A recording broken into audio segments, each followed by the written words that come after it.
What industry is a lot shadier than it seems? Domain names. There's so much shady stuff that goes on when it comes to domain names.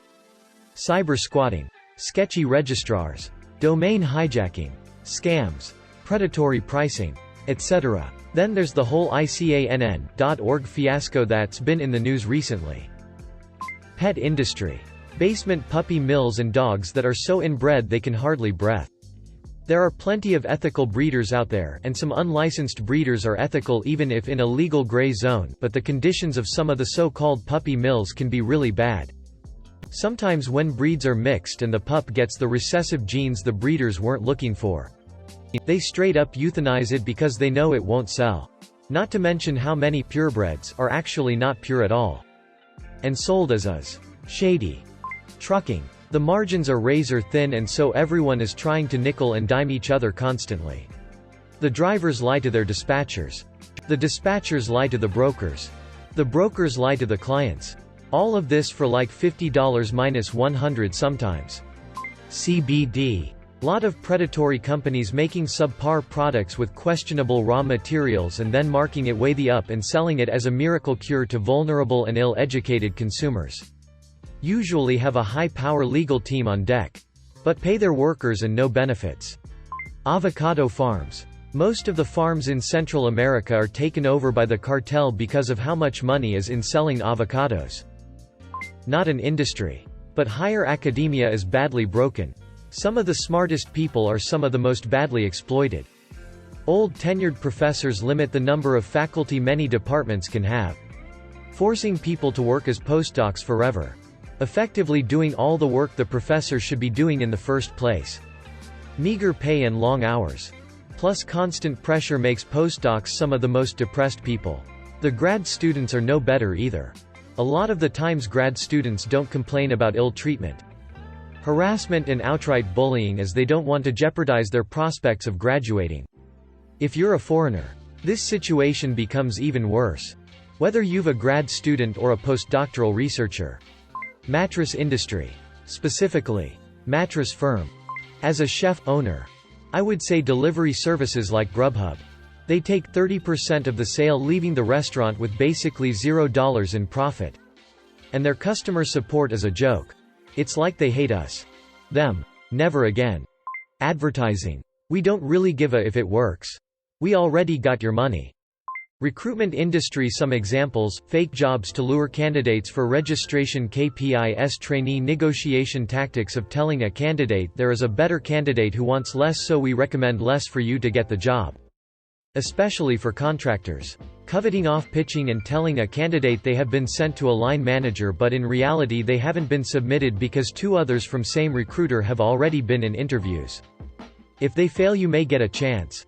Lot of coded ways to put on a database info on your age, non-professional related appearance, and ethnicity. Ageism, sexism, racism is rampant in hiring. A lot more dodgy stuff behind the scenes. Source: was involved with the industry on a global level for over 15 years before I changed careers. Seriously? The funeral business preys on people's weakest moments to convince them to buy ridiculously unnecessary stuff. Dietary supplements. It's gotten better, but there's still a lot of half-truths and whole lies. Not all that long ago it was seriously like the wild, wild west. All industries are shadier than they seem. I used to work for a flute manufacturer and it was shady as. Hear me out. K-pop. The non-profit world. Unfortunately, most people at the top are in it to make a name for themselves and don't usually care about the mission of the organization. Health insurance. In the commercials it is all about caring for your health and stuff. But if you ever get a serious illness, they will do anything to avoid paying for your treatment. Source: my mother got breast cancer and her health insurance made a business decision to let her die rather than pay the $40,000 for her treatment. They made that decision, then hired lawyers to make it happen. My mom got to fight them in court while going through chemo. She made it by mortgaging the house. She told me the insurance company caused her more stress than the prospect of dying. Toys. It's horribly unregulated and there are tons of manufacturers that use unsafe materials to make their toys. Sex toys has lots of great info for people looking to get any. Defense contract manufacturing. When I worked in that field it was like a time capsule to 70s stereotypes. Beer for lunch. Whiskey in the desk drawer. Everyone. And the best seats at the biggest games for decision makers. Recycling. Dirty little secret of the recycling industry is how much is either shipped overseas and dumped in a landfill or just sent directly to your local landfill. The good news is the toxic stuff is what is sent overseas. Well, good news if you're not in a poor country, I guess. Shipping industry. With major corporations such as Walmart being one of the biggest contributors to selling stolen goods. Sometimes trucks go missing, or sometimes trucks leave earlier than the established time of departure and never arrive to their destinations. Let's say you have a Walmart appointment for 9 a.m. for a 2,000 carton order. It would take at least 2 hours to load all that. But once the loading is done, the truck driver needs to wait until confirmation is given in written form. Well, Walmart truck drivers vanish halfway through the loading and never return. Now, Walmart has about 1,000 boxes not accounted for. Plus no confirmation whatsoever that these 1,000 boxes were part of that 2,000 carton order. So they treat them like a bonus. So far, only UPS, FedEx and Fred Meyer are the only companies that keep a close count and send back anything that wasn't in their original order. Heck, Fred Meyer sends the entire order back just for a single mislabeled box. Lol. These three guys are the good guys. From what little I've seen.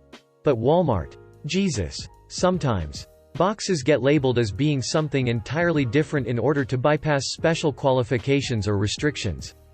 For example, about the time when Corona-chan started going crazy, we had to label toys and board games as groceries for a huge Walmart order that took about a week and a half to properly label and ship. It was a nightmare and pretty much every employee aside from the administrative staff was disgusted in. I have no proof of this but the high-end art industry. I 100% believe most of it is just to launder money. Eyewear. Luxottica owns a large majority of eyewear and holds a virtual monopoly on the market.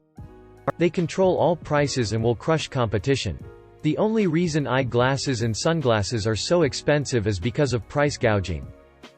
The maritime industry. Most of the big companies do things by the book and treat crews well because they're afraid of lawsuits and unions. But many smaller mom-and-pop companies break laws and violate safety regulations with reckless abandon because they're not as visible and can stay under the radar, so to speak. It's very common for a small company to ask a captain, crew to do something illegal and dangerous in order to increase profit. And for the captain, crew to comply out of fear of losing their jobs. And that's just the U.S. maritime industry. Sailors from poorer nations who work on ships are often fed little more than rice and cheap ramen for months at a time and paid pennies for their backbreaking work. I love running tugs for a living. But the industry as a whole is rife with shady business. Politics. Like however shady you think it is. I promise you it's shadier. Fishing industry.